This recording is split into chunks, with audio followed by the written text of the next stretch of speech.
Alright folks, today I was at the store and I found a Boston butt pork roast. So I'm going to make some pulled pork. I'm out. I like to keep it in the freezer. It's, you've seen my sourdough pulled porks video. Well, this is the pulled pork to it. And we're going to make some rub. Actually, this is the day before. You got to start the day before to make this stuff right, because you got to let it sit in the refrigerator overnight. But anyways, we're going to make some rub here. We're going to start some onion powder, some garlic. Of course, we got the pork roast there.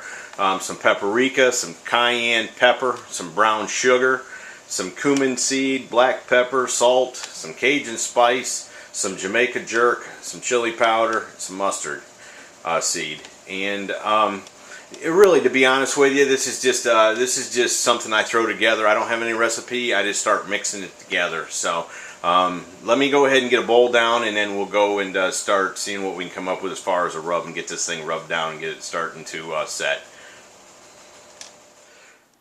Alright, what I've got here is I've got some brown sugar, both light and dark, about a 50-50 mix. And we'll start by adding some onion powder. Like I said, I just go by feel on this. And you should too. Your taste is really, you should be your guide. If you like a lot of onion, then put a lot of onion powder. If you like a lot of garlic, put a lot of garlic in there. So you'll see I got a lot of garlic, so we'll put a lot in there. So that was onion, garlic. We're going to add some paprika to that. Some chili powder. Spicy stuff. Southwestern Mexican, or, don't be afraid to blend your flavors. And I've even got some Jamaica jerk here. This Spice Farm, Spice Hunter. It's Voodoo. Must be Voodoo's company there. It says the Spice Hunter. So throw some of that in there. Got some Cajun. I guess I better keep track of what I'm doing here. I don't want to add something twice thinking I haven't. So we'll put some Cajun in there. I've even got some cumin. Throw that in there. I like cumin. It's a unique flavor. It's what, as one person told me, it's what makes Mexican food taste like Mexican food, is cumin. So put that in there. We got some black pepper.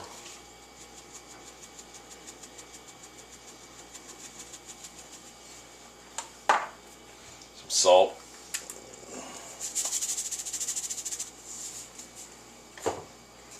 Cayenne pepper.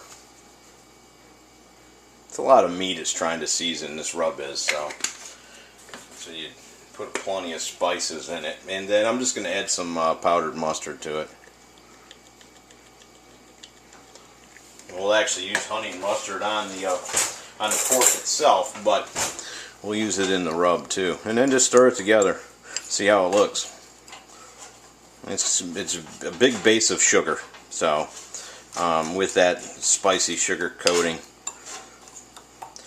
I just kind of go with that, and that's what we've got, right? I don't know why. I think I'm going to add a little more paprika to it.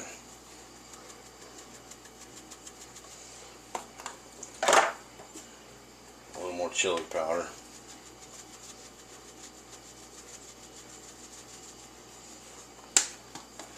And I think I've got enough garlic in there. I went heavy the first time, but I'll say I add just a pinch more of this onion powder in here too. Onion, garlic, can't go wrong. So there you go. That's what I'm going to go with. Let me get this meat ready to be whatever it is I'm trying to show you here.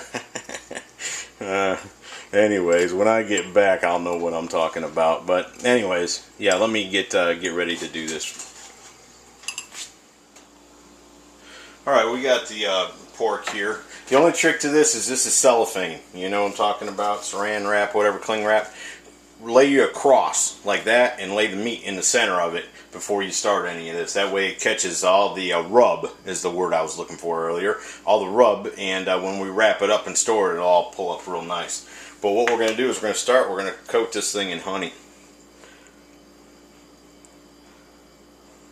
I have really become a big fan of honey over the last couple of years. The more I cook, I've always liked to cook, but the more I cook, the more I incorporate new things into it. And one of the new things that I started messing with is honey. And now I use it for everything. I love honey. Who doesn't love honey? Honey is good. Rub that down good with that.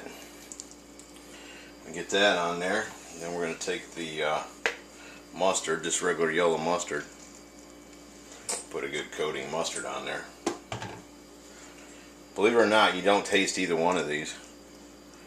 But this is how I've seen it done. And it's kind of the glue that holds the rub on. And of course it's honey and mustard. So you don't like honey mustard stuff though. So that's the thing. It was so hard for me to go with it. I just had to believe that that's the way it was done, and that's what made it taste good. But I love honey and I love mustard, but put the two of them together, I'm not that big of a fan of that. So, and also you'll see that there's a fat side to these. So put the fat side. I like to put the fat side down, and that way the grease runs out the bottom. Tomorrow when we're cooking it, like I said, this is actually the day before, and then we're just going to take our rub and get a good coat on there.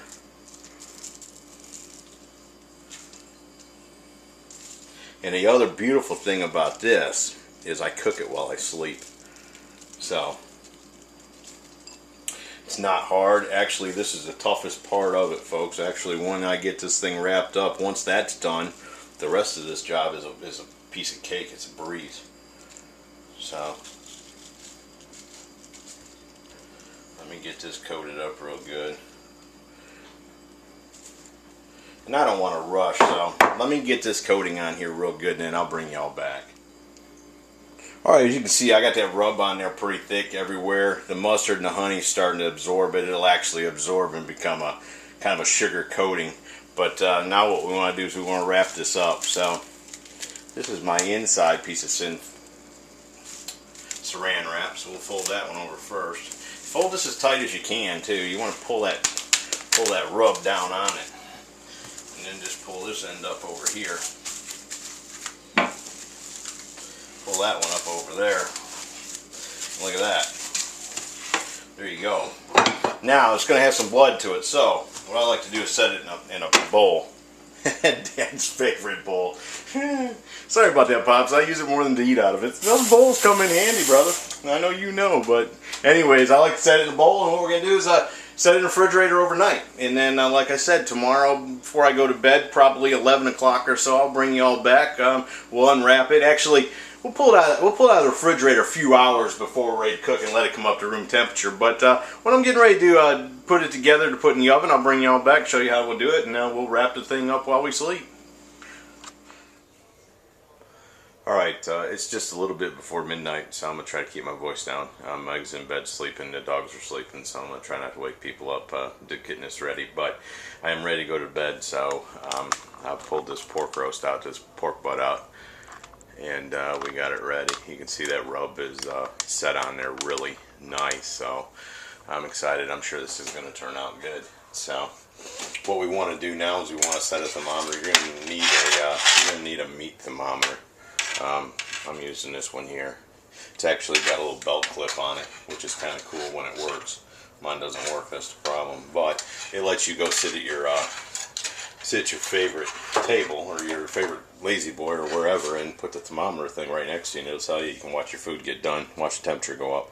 We're going to try to get 195. There's a bone that runs in this end here, so we want to try to stay away from that and get in this thick part right here. I'm going to push it all the way through, and I don't have a bone, so I'm going to heal that, try to, and I'm going to put that right into there. Now, see, I'm hitting the bone there. Bone there. There you go. That's a good fleshy part there. It says it's see, it says it's 55 degrees, 53 degrees internal temperature. It's getting colder. I've actually had this sitting out for about probably about 3 hours now. So anyways, what we're going to do, we're going to wrap this in tin foil. Yeah, I know. But I know about where I want to pop it into. Right there. Still 52 degrees over here. So we're going to give this a good tight seal.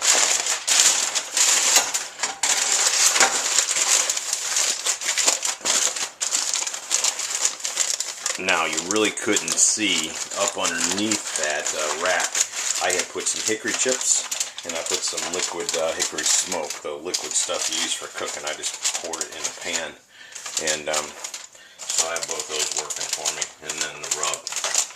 And you know, pretty much that's it. We're gonna set it in the oven, and I'm gonna go to bed. I'll get up in about 8 hours. It'll probably take 8 to 10 hours. We're trying to get an internal temperature of 195, maybe a little less, 192, 195. Anything over 195 starts to get mushy, so you don't want to take it over that. But I'm gonna get it thrown in the oven, and when we get up tomorrow, we'll pull it out, see what it looks like. All right, it's the next morning, and it's about 8:30, so that thing's been in there about 8.5 hours. And to be honest with you, it looks like it may have gotten just a little overdone. It's showing just over 200 degrees, which is going to make it real soft. You can see it is done.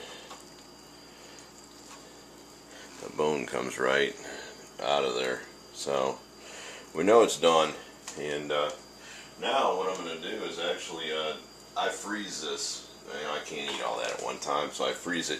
And when you freeze it, the trick is that you freeze it in chunks. You know, you don't shred it up. So pretty much we're done here. And if you're gonna make barbecue out of it, you just take a chunk of it, shred it up, add your barbecue sauce to it, and make the sandwich. I did that video, pulled pork on sourdough.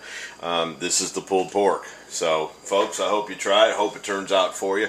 I don't need to try it to know that it's going to be good. And, you know, that's pretty much it. It's not all that hard. So, here we go. You know, you don't have to be a king to eat like one, and I prove it. Thanks for tuning in. Hope you enjoy it.